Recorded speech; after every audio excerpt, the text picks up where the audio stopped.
After returning from a night to celebrate the arrival of the new year, my husband and I returned to our apartment complex to turn in for the night. We both had a couple of drinks, but neither of us were intoxicated.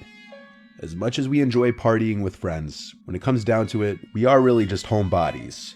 We lived in the corner penthouse suite of our complex. Although this was never confirmed, it was suspected the owners wanted to convert this apartment complex into condos. The rent certainly was not cheap, and access was limited to this floor. Upon entering the building, there is a walk-up, 2 secure doors, and every now and then, there would be a doorman to greet you as you entered or exited. There were also multiple security cameras placed throughout and around the building. It was an especially cold evening, and when we returned, there was no doorman present. It was late, at least 2 a.m. The foyer was empty, and one of the lights flickered softly. My husband and I entered the elevator and pressed the button to the top floor. The elevator ride was smooth, and as we ascended, I could feel myself becoming more relaxed, excited to finally be home and able to rest. My feet were killing me from wearing heels all night in the bitter cold. The bell chimed, signaling we had reached our floor. The door slid open, and we turned the corner to the left. Like I said, our suite was the corner suite at the end of the hall. However, something caught our eye.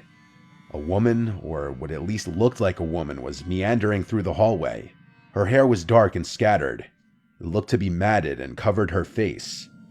She wore a black lace dress that was torn and looked to be in bad shape. Thinking back, I don't even think she had any footwear on. We assumed she was intoxicated and was having difficulty finding her suite. Although on closer inspection, she didn't look familiar. We knew all of our neighbors, as like I said, access was limited on this floor. I looked at my husband, who stood still as well. I could see he was contemplating the same thoughts. I asked him, should we ask if she needs help? He looked at me and said, just wait, maybe she's just drunk and having a hard time finding her suite.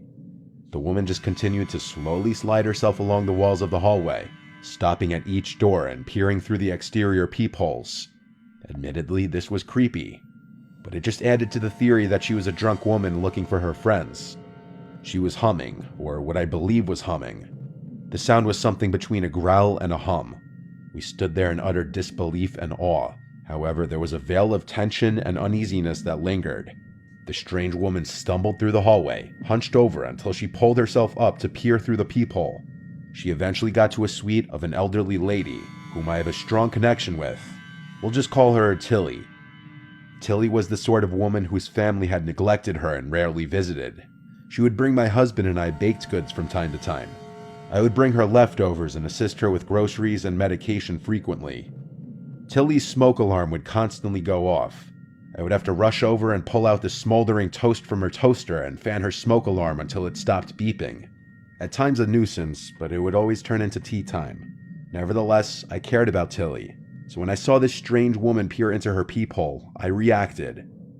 I blurted out, "Excuse me, are you alright?" I could feel myself lose confidence as I asked. The strange woman seemed to shudder for a moment and hunched over to the floor. She looked like she was about to puke, or was frightened by my voice. My husband and I stepped closer, but the woman then let out a series of soft and menacing laughs just barely audible. I have to admit, in this moment I was thoroughly creeped out and reached for my cell phone. It was uncomfortable because we couldn't get to our suite without having to walk right past this deranged woman. My husband said, "Hey, did you hear us? Do you need help?" Her laugh began to grow into what was a steady cackle. The strange woman then stood up. As she stood up, her cackle became a mixture between a cackle and a boisterous growl. She then stumbled forward and continued walking down the hall.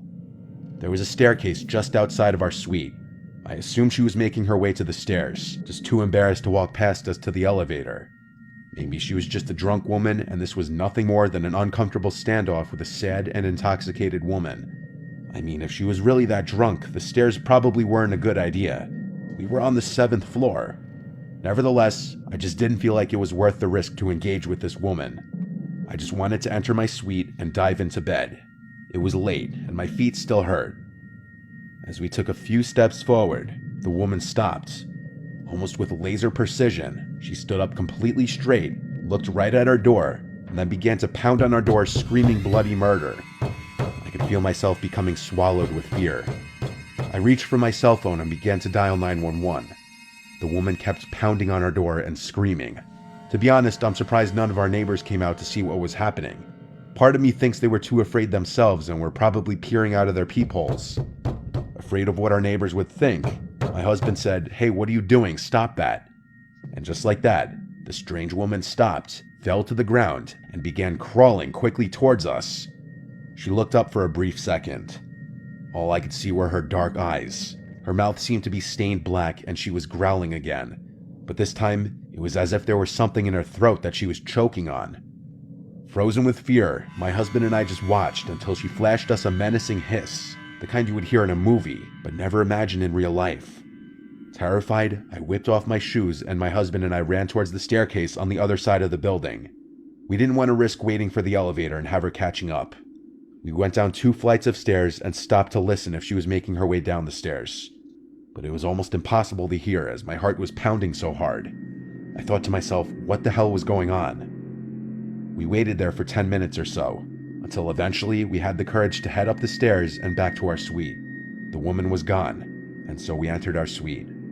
I was just relieved to finally be safe in my home. My husband sent a text to our landlord, and he replied that we would hear from him in the morning. I was so unbelievably exhausted, but found it incredibly difficult to sleep. The sound of that woman's growling and cackling rang in my ears. I hardly slept.